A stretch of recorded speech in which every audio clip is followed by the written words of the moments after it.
On this week's show, it's a special show looking at the story behind the new Irving Welsh drama Crime, which is out today on BritBox.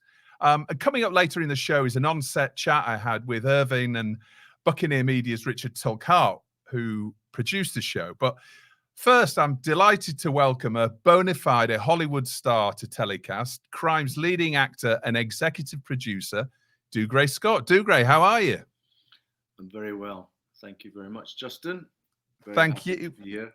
Well, thank you for coming along. It's an absolute pleasure to have you on the show. And so we're going to talk about the process of how Crime came together and your new production company venture a little later in the show. But first of all, I just wanted to take a look back at your acting career and give us a bit of an idea of going way back. How did you get started? How did you come from an acting family originally? Well, there's that's not a straightforward answer to that question. My father, along with his brother, my uncle Tom, way back in the 50s, were in a theatre company called the Glasgow Unity Theatre, which was an amateur production company. And they did quite famous productions like, Ina Lama Stewart's Men Should Weep. They did an adaptation of Mice and Men, the Gorbel story. And so that was kind of in the background, not really only present, but it was certainly something that I was kind of aware of. And my father's venture into acting sort of lasted not very long, but 6 years. My uncle, I think, apparently was a terrific actor, but that wasn't really what got me into acting. I was kind of, like every other kid from where I was brought up in Fife, was obsessed with football. And, in fact, my dad had been a footballer for Queen's Park in Glasgow. And we're talking in 1936 here. I mean, my dad was born in 1918, and so he was quite old when I was born, but I was obsessed with football, but was never good enough to be a footballer. So I was kind of, was quite an introverted kid in many respects from the age of 11 onwards, and sort of, did a musical at school and really enjoyed the experience of being on stage. And then there was a drama club opened, and they did a Tennessee Williams play called Suddenly Last Summer.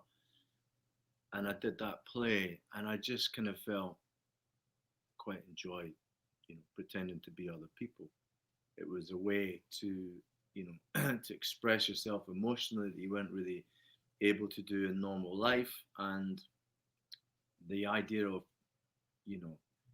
playing other characters, creating a character, just fascinated me. And then I read a lot of Arthur Miller. I read The Crucible. I read Death of a Salesman. My dad ended up being a salesman. So when I read that, I kind of thought, I then got really plainly and very explicitly understood the power of writing in terms of what, how that could connect different nations across the globe, and then saw the potential of drama and what it could do for one and people and society.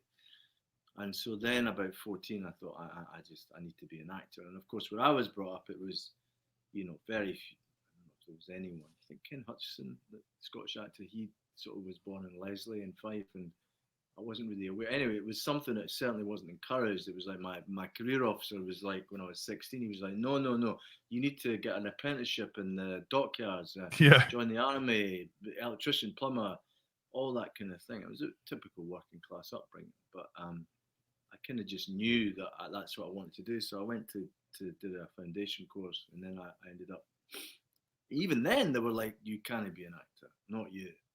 And I was like, well, I'm pretty sure I will be. Anyway, so I auditioned and got into Welsh College and went there, and I had an amazing 3 years at Welsh College, which actually is where my son went as well, Gabriel, who's now 23. And so he went to the same college, and I had 3 of the best years of my life there. Absolutely loved it. I love Wales. Wales is a, phenomenal country. And that, I guess, is my journey. And I guess I was a soldier. In the Scottish Theatre Company's production of In Satire with Three Estates in 1984 or 5, I think, at the Edinburgh Festival. And I did that. And then after college, got a play. My first TV job was in Taggart. Right. In Glasgow, directed by Graham Theakston, and it was called Nest of Vipers, and I think it won a Royal Society TV award or something like that. Anyway, it was a really good production about this young guy who was a necrophile. Lovely subject. Right. And so that was kind of, and that's how I started. And then I sort of did plays and, loved the theatre. I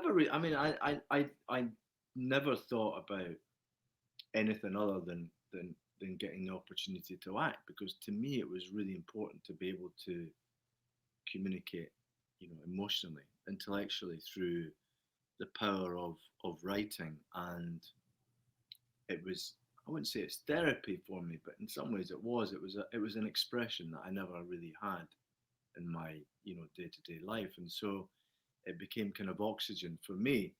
And I just became fascinated by it, and got into, was fascinated by movies, and was obsessed with Scorsese and De Niro and Pacino and Brando, Alec Guinness, Ingrid Bergman, Meryl Streep,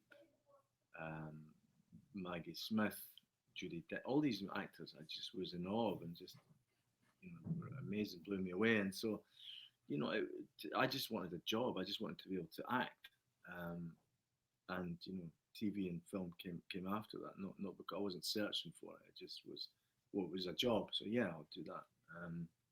And that's kind of how I got started. And you so you say you went to Welsh College. Yeah. Well, I mean, what were the opportunities in Scotland like for a young actor back then? I mean, was it a case of you had to move away to move forward? Well, no, you didn't have to. There was 2 drama colleges in Scotland. There was one in Edinburgh, Queen Margaret College, and then there was one in the Royal Scottish Academy. And I just wanted to have a different experience. I wanted to get out of Scotland because I was just curious, and not because I didn't like Scotland. I love Scotland, but I wanted to just see a different part of the world. And so, I got a grant for Wales, and so that's where I ended up. And I'm really happy I went there. I don't wish I went anywhere else. That was 3 amazing years for me.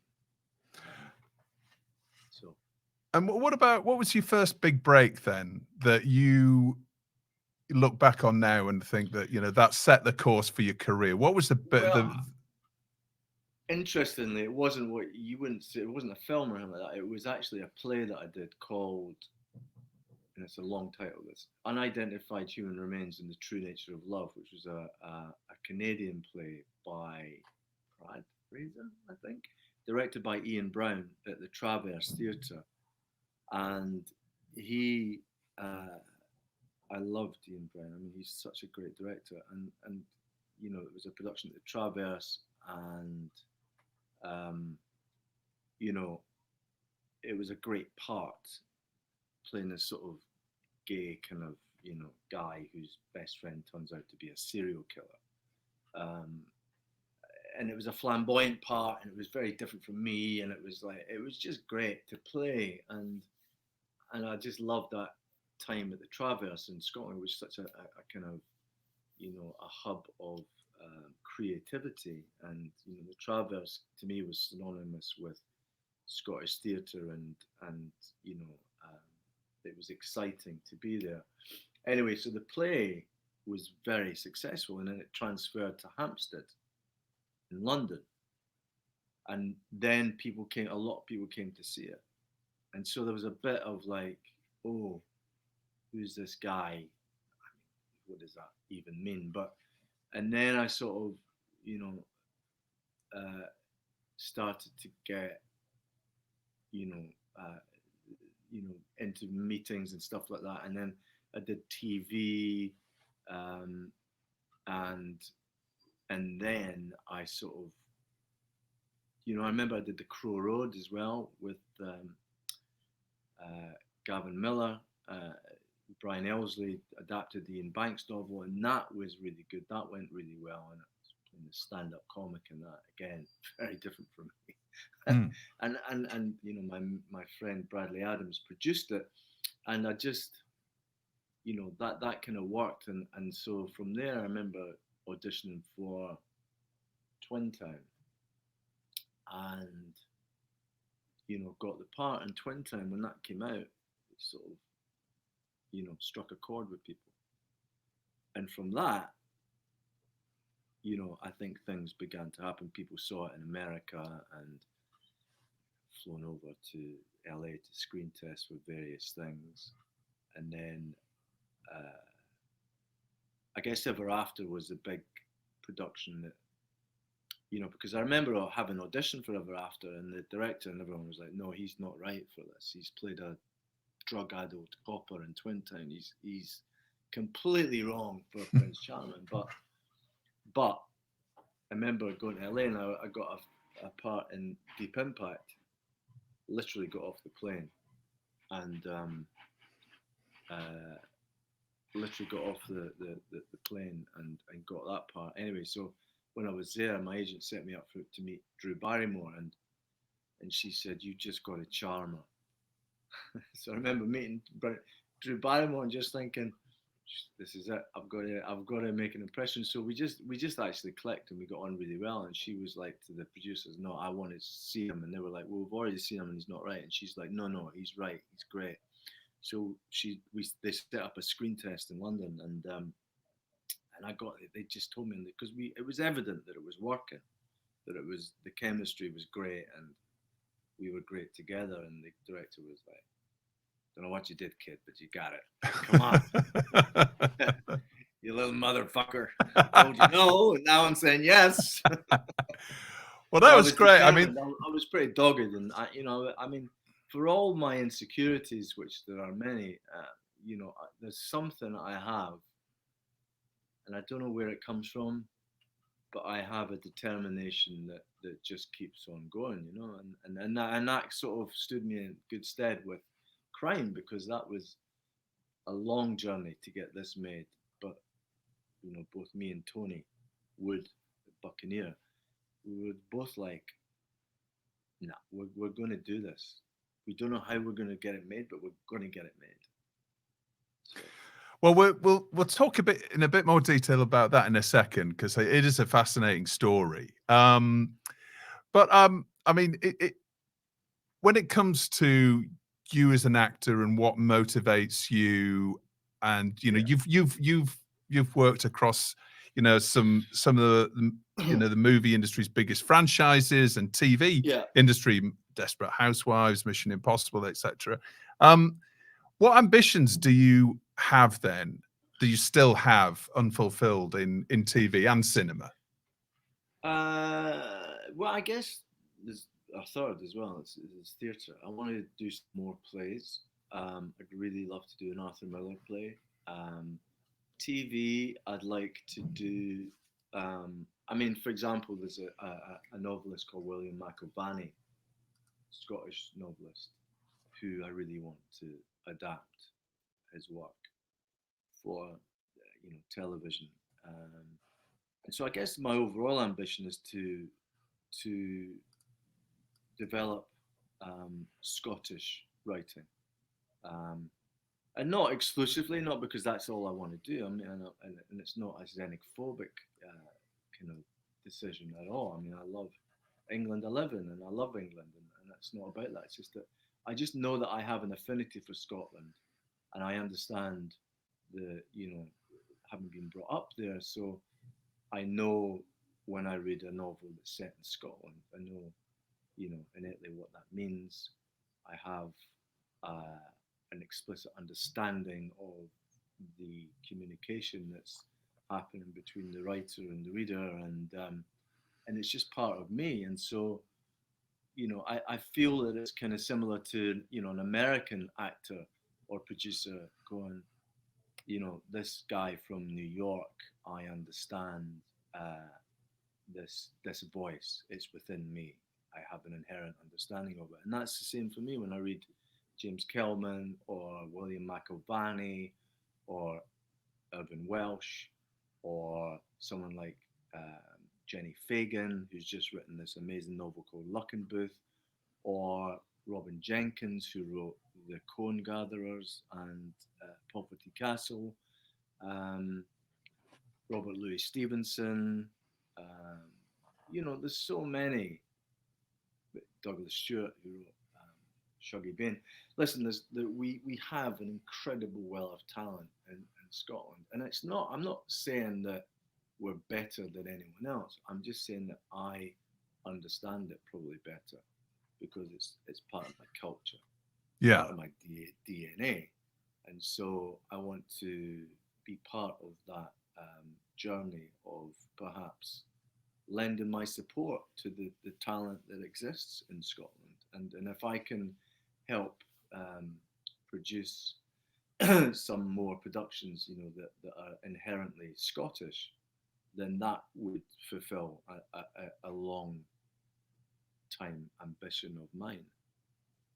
So a lot of people say that, we're in the golden age of drama production. Netflix, Amazon, Apple, all of these players. So the studios now creating their own streaming services, and there's never been so much competition for, great literature turned into TV drama.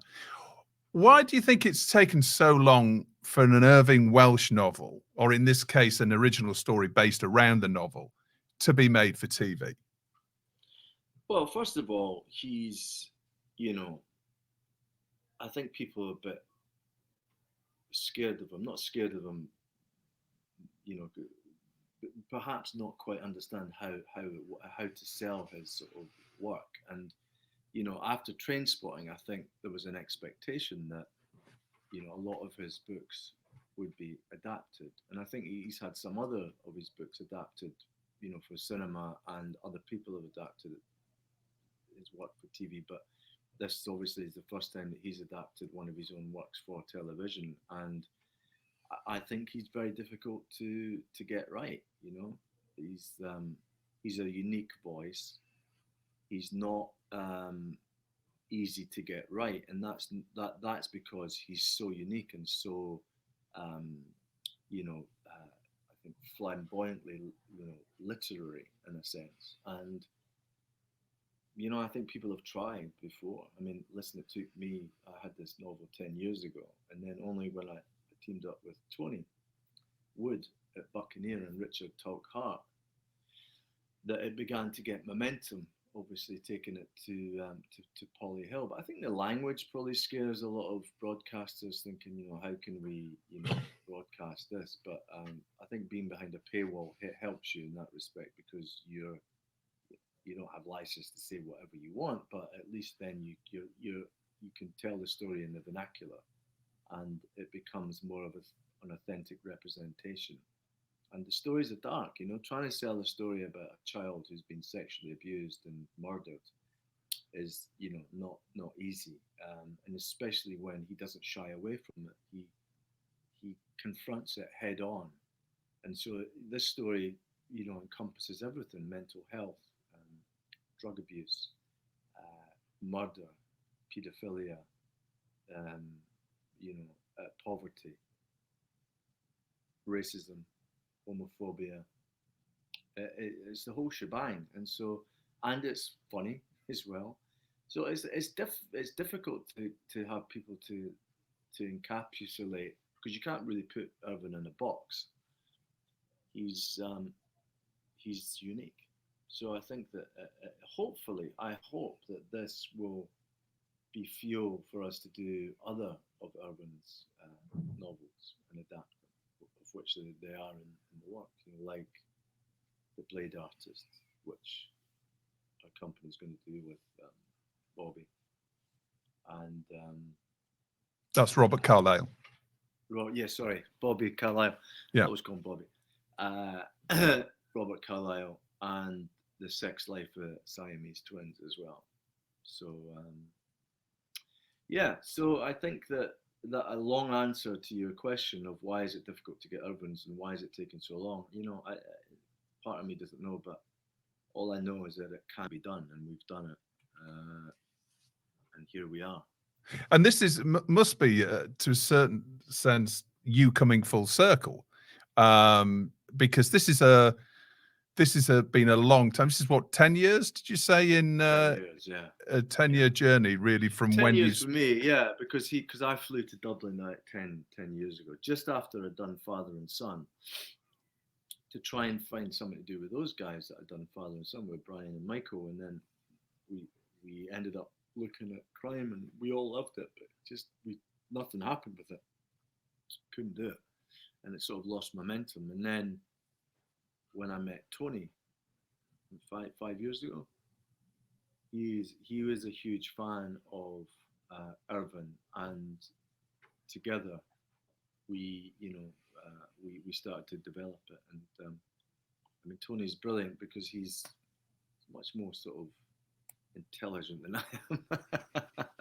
I'm more of an, I mean, I'm bright, but you know, I mean, he's brilliant at, you know, the overall, the eye, the objective eye, in many respects. And you know, me and him together worked very, very well as a team. Yeah, and we got there. And Irvin and Dean Kavanagh, who's Irvin's partner, writing partner, they did just a brilliant job, because it's kind of an origin story of crime, not the novel is set in Miami mostly, and Edinburgh. So we concentrated on the flashbacks, and so then Irvin and Dean had to elaborate, expand, and kind of invent a lot of stuff that wasn't in the novel, and they did it brilliantly, because it seems like, oh, this must have been an earlier novel that then you know what I mean. So it was quite brilliant what they did with it. And it's an amazing crew as well, isn't it? James Strong as director as well has really brought James something Strong to this. came on early, yeah. James came on, and he was an exec on it as well, so he was involved in the development. And Richard Hart, obviously, at Buccaneer, and then we brought David Blair in, and he produced the first three and directed the last three, and he did a fantastic job. So we ended up with a really, really good team, a fantastic cast of actors as well. Ken Stott, Angela Griffin, Joanna van der Helm, Jamie Sivis, and John Sim. And you know, it was, yeah, an amazing bunch of actors who were, you know, phenomenal to work with, and I had a really amazing time. So you're in just about every scene, Dougray, in crime. Yeah. I mean, how and we got to also remember that this was produced in Scotland in lockdown, through the, you know, through the, you know, in the depths of lockdown. How intense was that then? And you know, how long did the shoot take? And for you, obviously, you know, we've talked about this is almost like a 10-year journey for you to come to this point, and then for you to immerse yourself in this character, who's well, tell us about Lennox first of all. Tell us about your character in crime, and what it was like to portray this very interesting individual. Lennox is, you know, a very sort of troubled, fractured,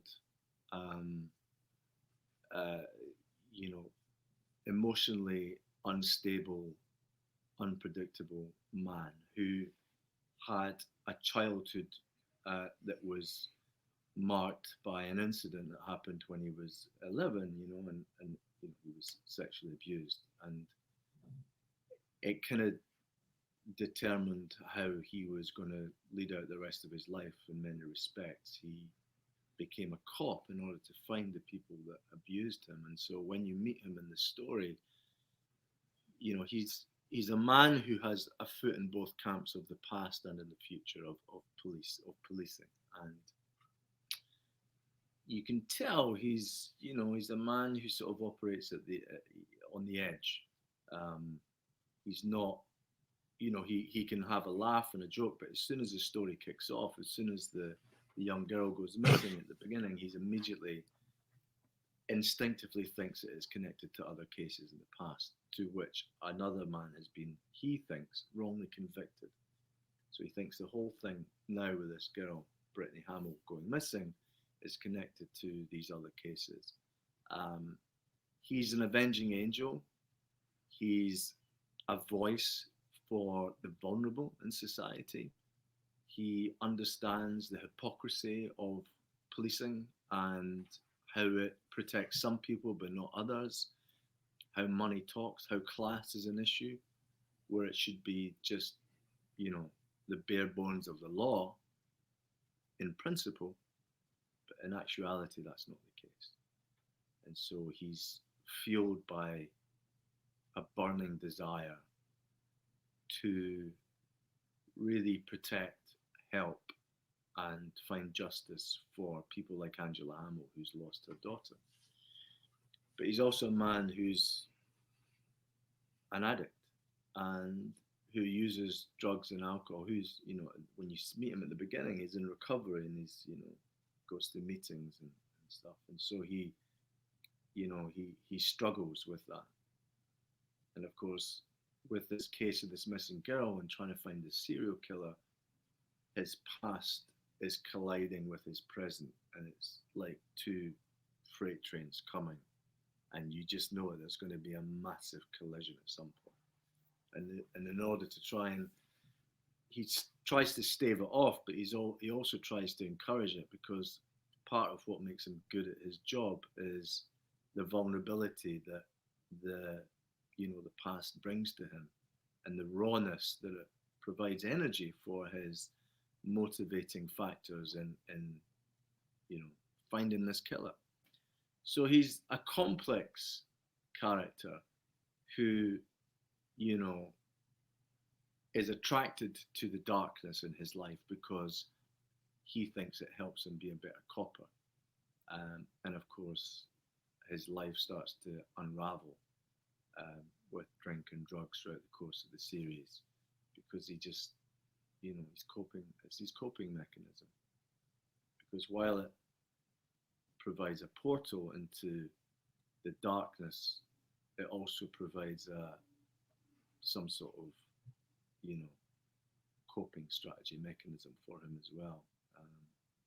So I lived that for like 4 months. Yeah. Like a 4 month shoot. Yeah. So yeah, in answer to your question, yeah, man, I was there. I was in it for that length of time, because when you've spent that much time preparing, researching, developing a story to try and bring it to the screen, the last thing you want to do is kind of just dip your toe in the water.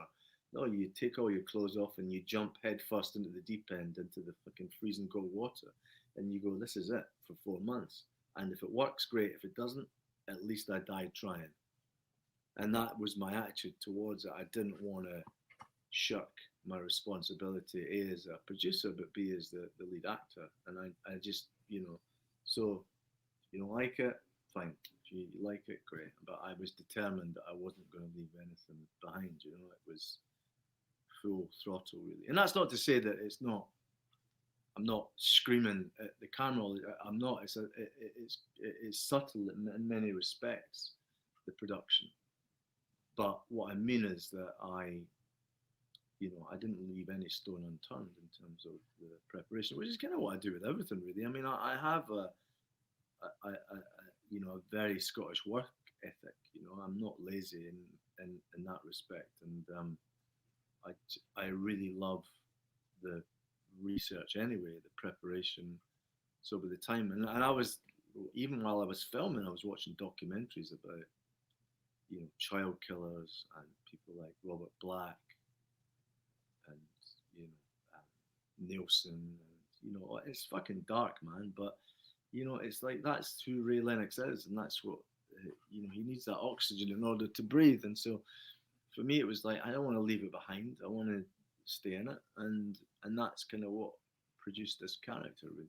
Yeah, well, it's a remarkable performance, and I always wonder, have never been an actor, never. I look in awe at people who are able to, to master their craft in such a way. I mean, how do you bring yourself out of this sort of character, having immersed yourself in this story for, well, on set for 4 months, but obviously previous to that, this is something that's very personal to you, and as also a career ambition. How do you pull yourself out of it once you're Um, once wraps? And now I know you're an exec producer on this, so it doesn't just stop when you walk away from the set on the last day. no, it doesn't. It just, well, I mean, listen, you do. You just have to. I mean, I guess therapy, therapy and golf. I think you just have to at some point just cut yourself off from it, and you have to, um, really make a determined effort to not think about it anymore, because it's quite dark. And as much as I want to do another series of that, I'd love to. You have to just leave it behind in order to move on. But yeah, I mean, you become obsessed about it, for sure you do, which is kind of necessary, I think, for something like this. But yeah, I mean, not to sound too wanky about it and actory about it, but yeah, then once you stopped after a while, although I was connected to it for, from mid-August when we finished to to recently, which is when we were doing the post-production and the editing, and so you look at cuts and you're still connected to it. And now I've seen it, I don't need to watch it again. Yeah. I've seen it a lot. So, so your story of the week, I mean, it has to be the launch of Buccaneer Scotland, the TV industry story of the week for you. I mean, so tell us about what the ambitions are for Buccaneer Scotland. I mean, you touched on it earlier on, just talking about this wide range of untapped literary talent in Scotland. So what's the mission for Buccaneer Scotland then?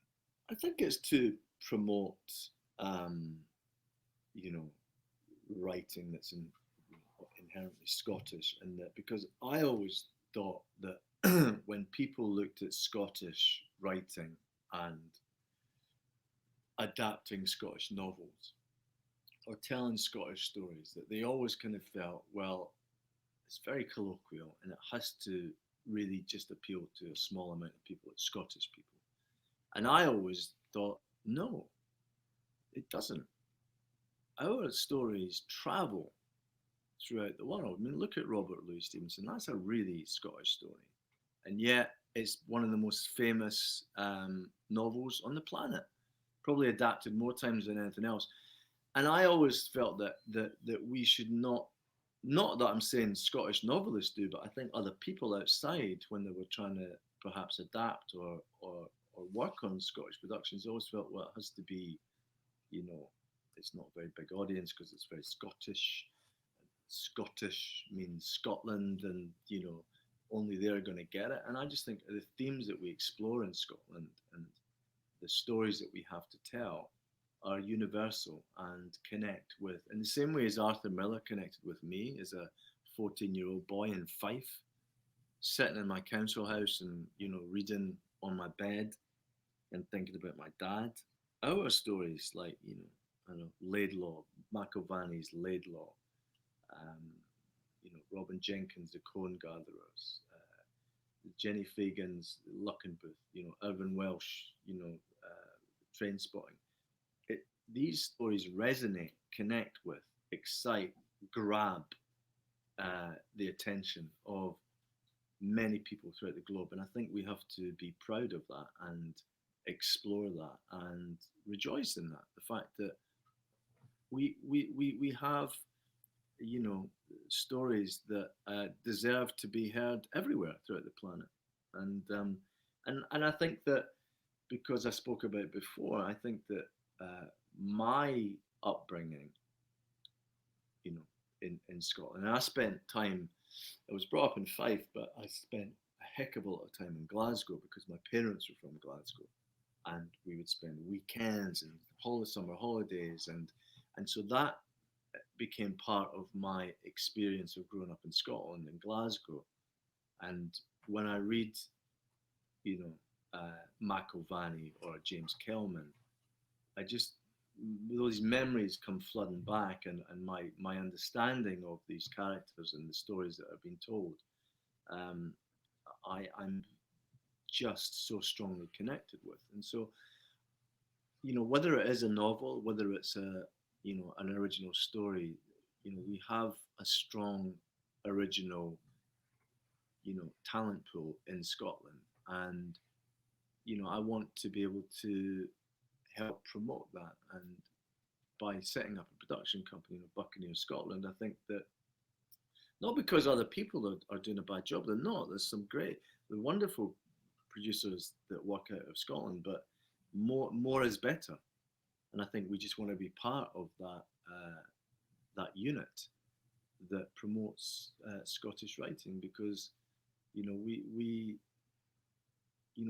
have an amazing amount of talent. And I'm not, as I said before, in any way, shape, or form xenophobic. Living in a loving one that's got great stories of its own to tell, of which I've been part of telling. But I, at this point in my life, I just want to focus on producing stories from my home country. I'll work away. I'll always work away, but ultimately, we will attempt to expand the Scottish voice, if that makes sense. Yeah, absolutely. It makes perfect sense. I mean, we've had, I think, we talked about all these platforms that are launching all around the world. And obviously Netflix has been going for a while, but all the other new players, they've really internationalized local stories to a remarkable degree. Yeah. I mean, you've got Scandi Noir, you've got this South Korean cultural wave that's been happening for the last couple of years. We've seen Normal People, Irish story, which was global hit in lockdown. So there's nothing stopping Scotland having its own global cultural moment. Yeah, I agree 100%. And I think there's been productions that have come out of Scotland that have done very well. Outlander obviously is a kind of its own genre, and that's great. That's fantastic. People love it. People watch it. But there's a lot more about Scotland to be explored. And Shetland was great, with Dougie Henschel, who's brilliant. But I just want to, we have heavy literary hitters in Scotland, and those people, those women and men, deserve to be promoted and celebrated and given help to, they exist anyway in literary circles. These novelists, these writers. But an adaptation then becomes, it's like a hybrid, isn't it? It's a novel, but it's also a TV, or it's also a film, when you adapt something. So it sort of morphs into something else. And so you'll get people who don't necessarily want, I read books all the time. Love reading, but not everybody does. So then they'll watch a TV show. So at least the communication or the voice that the writer has is being communicated to a different audience. And I think that, of course, TV and film is such a global language, and I think Scottish is a great traveller. It just is incredibly attractive, whether it's a hard-hitting story about poverty in Glasgow, alcoholism with Kilman, or whether it's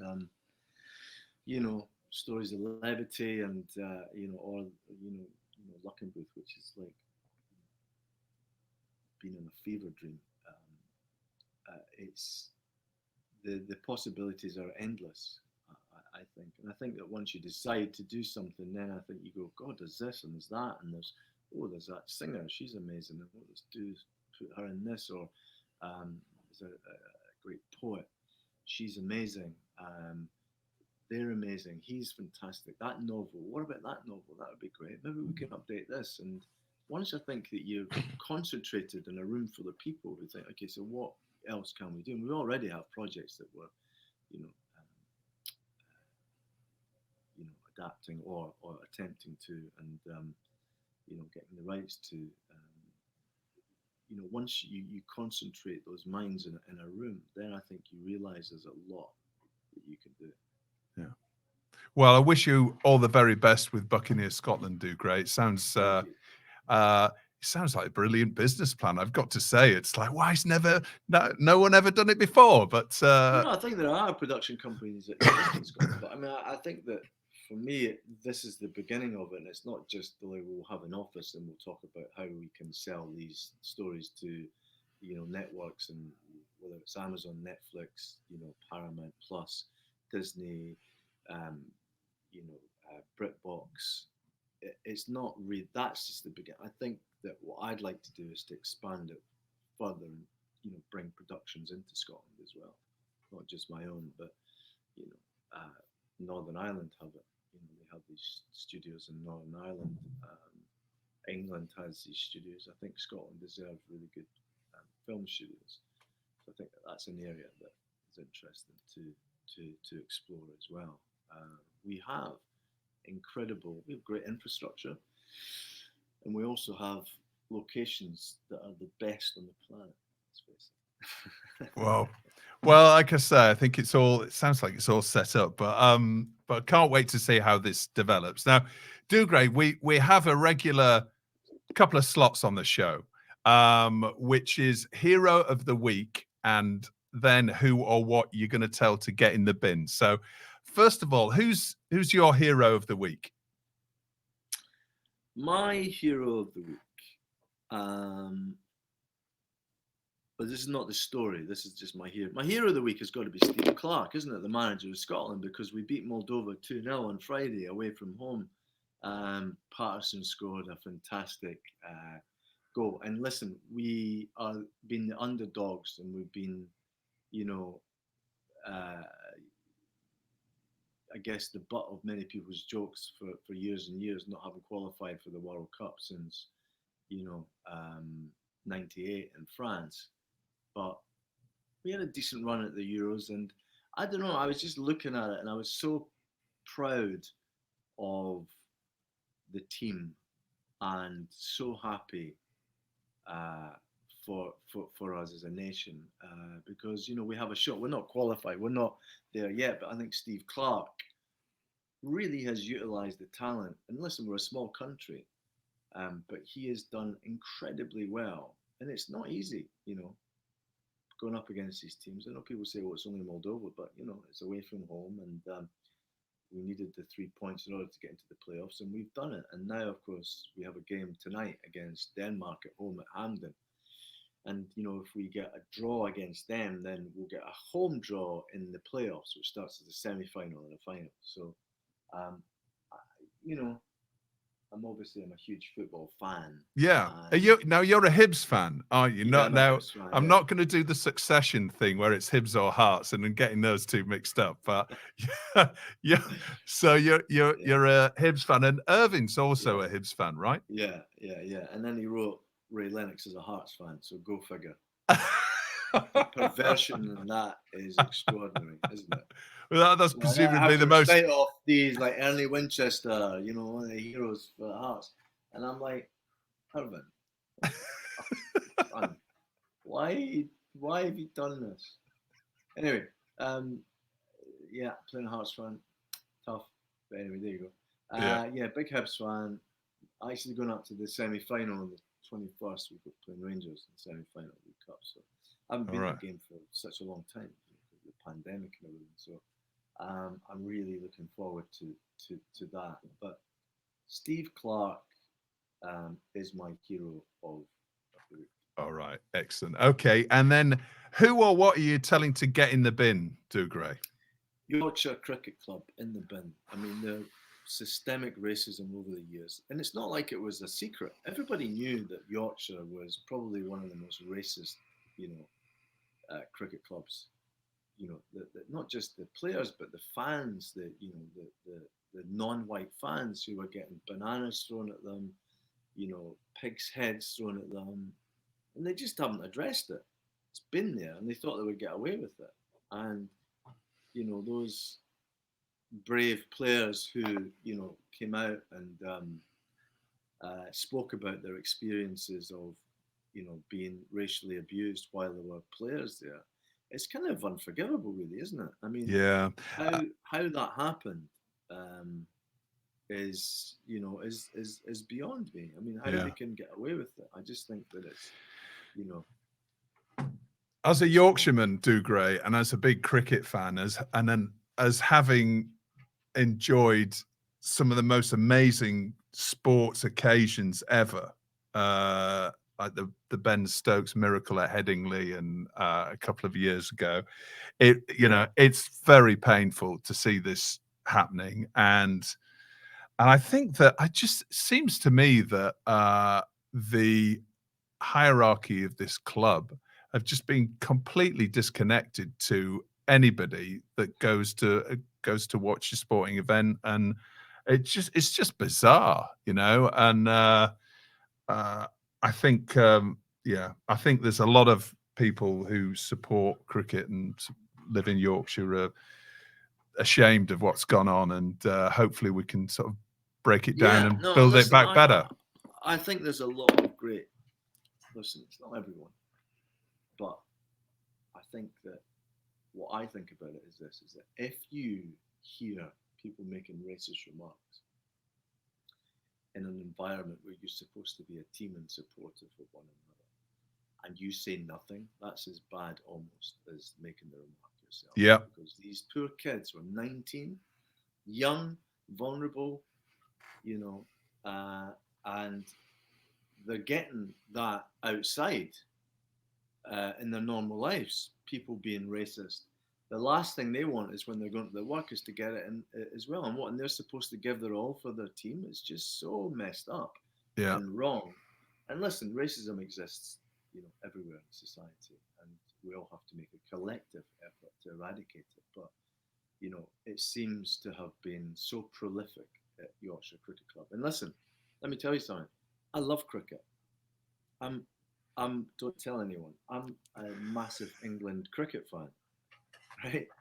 Weirdly, bizarrely, perversely, because when I was a kid and I was 8, I used to play cricket at school because we had this headmaster, this sports master who was crazy about cricket.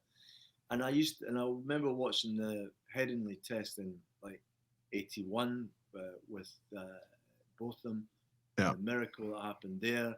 And even before that, and just the whiteness of it all, the cricket whites rather than the players, the greenness and the niceness. It was the antithesis of like Council Estate. And I was like, I love this. This is great. And I just became an England cricket fan. And it's like adopting a team like Hibs or Man United. Yeah. And so I've always supported England, weirdly. And I still to this day, and I've been to Trent Bridge, I've been to Old Trafford, I've been to Lords, I've been all over. I love cricket. I've been to the SCG in Sydney. I mean, I love cricket. I'm a massive fan, but it's just unacceptable what happened. Quite right. Quite right. And so I guess Yorkshire Cricket Club in the bin. Right. Yorkshire Cricket Club version 2 hopefully will be a hero of the week in 5 years. Yeah, because there's a lot of really good people in cricket, and I've met them and really, really great people. And so a lot of them would be really embarrassed and angry about what happened. Yeah. And hopefully we can move on and make it about, the whole society needs to move on. Yeah. Quite right. Quite right. Dougray, thank you so much for your time. I've really enjoyed having you on TellyCast. I'm sure our audience would love it as well. And as I say, coming up in the show, we get to chat to Irvin and Richard Tulkhart, and when we spoke to them on set as well a few weeks ago. But maybe we'll catch a cricket match together at Lord's, Dougray, at some point soon. Yeah, I love Lord's. I love it. It's great. I love putting a suit on, put my hat on. It's fantastic. Yeah. It's great. All right. Dougray, thanks so much. Thank you And very much. take Justin, care. I And appreciate it. good luck with Buccaneer Scotland. And Thank and if you want to watch crime, go to BritBox. It's live now, so you can go and watch it there. All right. Brilliant. Thanks very much. Thank you. Bye bye. Bye bye.